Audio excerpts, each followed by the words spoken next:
ನಮಸ್ಕಾರ ವೀಕ್ಷಕರೇ, welcome to Shobha vlogs. ನಾನಿವತ್ತು ರುಚಿಯಾಗಿರೋ ಕಡಲೆಕಾಳು ಉಸಳಿ ಹೇಗೆ ಮಾಡೋದು ಅಂತ ಹೇಳ್ಕೊಡ್ತಾ ಇದ್ದೀನಿ. ಬನ್ನಿ ನೋಡೋಣ. 2 ಗ್ಲಾಸ್ ನೀರು ಹಾಕ್ತಾ ಇದ್ದೀನಿ.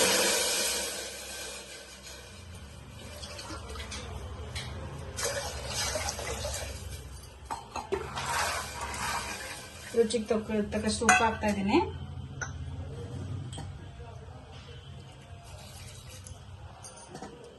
ಒಂದು 3 ವಿಷಲ್ ಇದನ್ನ ಕೂಗಿಸ್ಕೊಳ್ಳೋಣ. ಕಡಲೆಕಾಳು ಉಸಳಿಗೆ ಬೇಕಾಗಿರೋ ಮಸಾಲೆನ ರೆಡಿ ಮಾಡ್ಕೊಳ್ಳೋಣ. ಮೊದಲಿಗೆ ಹಸಿಮೆಣಸಿನಕಾಯಿ, ಸ್ವಲ್ಪ ಶುಂಠಿ ಬೆಳ್ಳುಳ್ಳಿ ಪೇಸ್ಟು, ಒಂದು ಸ್ವಲ್ಪ ಕರಿಬೇವಿನ ಸೊಪ್ಪು, ಸ್ವಲ್ಪ ಕೊತ್ತಂಬರಿ ಸೊಪ್ಪು, ಇಷ್ಟನ್ನ ರುಬ್ಕೊಳ್ಳೋಣ. ನೀರು ಹಾಕದೆ ಹಾಗೆ ರುಬ್ಕೊಳ್ಳೋದು. ಹೀಗೆ ತರಿಯಾಗಿ ರುಬ್ಕೋಬೇಕು. ಈಗ ಕಾಳಿಗೆ ಒಗ್ಗರಣೆ ಹಾಕೋಣ.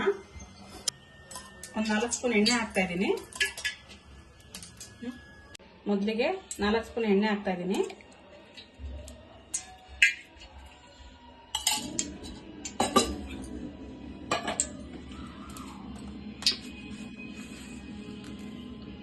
ಒಂದು 1/2 ಟೇಬಲ್ ಸ್ಪೂನ್ ಸಾಸಿವೆ ಹಾಕ್ತಾ ಇದ್ದೀನಿ. ಈ ಸಾಸಿವೆ ಇವಾಗ ಚಟಪಟ ಸಿಡಿತಾ ಇದೆ ನೋಡಿ. ಕರಿಬೇವು ಹಾಕ್ಬೇಕು. ಸ್ವಲ್ಪ 2 ಹೆಚ್ಚಿಟ್ಕೊಂಡಿರೋ ಚೆನ್ನಾಗಿ ಹೆಚ್ಚಿಟ್ಕೊಂಡಿರೋ ಈರುಳ್ಳಿ ಹಾಕ್ತಾ ಇದ್ದೀನಿ.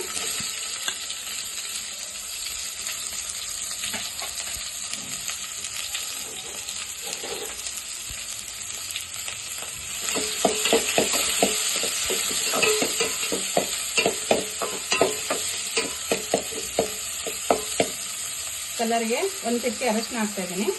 ಈಗ ರುಬ್ಬಿಟ್ಟಿರುವಂತ ಮಿಶ್ರಣನ ಇದಕ್ಕೆ ಸೇರಿಸ್ತಾ ಇದ್ದೀನಿ. ನೋಡಿ ಎಷ್ಟು ಕ್ರಿಸ್ಪಾಗಿ ಆಗುತ್ತೆ ಇದು. ಇವಾಗ ಬೇಯಿಸಿಟ್ಟಿರುವಂತ ಕಾಳನ್ನ ಹಾಕ್ತಾ ಇದ್ದೀನಿ.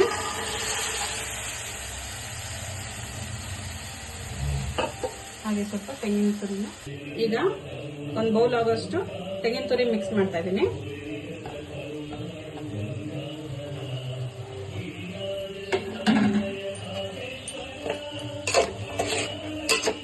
ನೋಡಿ ಎಷ್ಟು ಚೆನ್ನಾಗಿ ಕಾಣ್ತಾ ಇದೆ. ತುಂಬಾ ರುಚಿಯಾಗೂ ಇರುತ್ತೆ. ಇದನ್ನ ಹಬ್ಬಗಳಲ್ಲಿ ದೇವರ ನೈವೇದ್ಯಕ್ಕೋಸ್ಕರ ಮಾಡ್ತಾರೆ. ನೋಡಿದ್ರಲ್ಲ ವೀಕ್ಷಕರೇ, ಕಡಲೆಕಾಳು ಉಸಳಿ ರೆಡಿ ಆಗಿದೆ.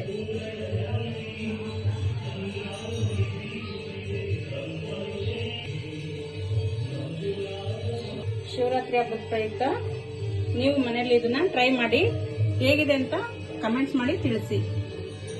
ಚಾನೆಲ್ನ ಸಪೋರ್ಟ್ ಮಾಡಿ, ಸಬ್ಸ್ಕ್ರೈಬ್ ಮಾಡಿ.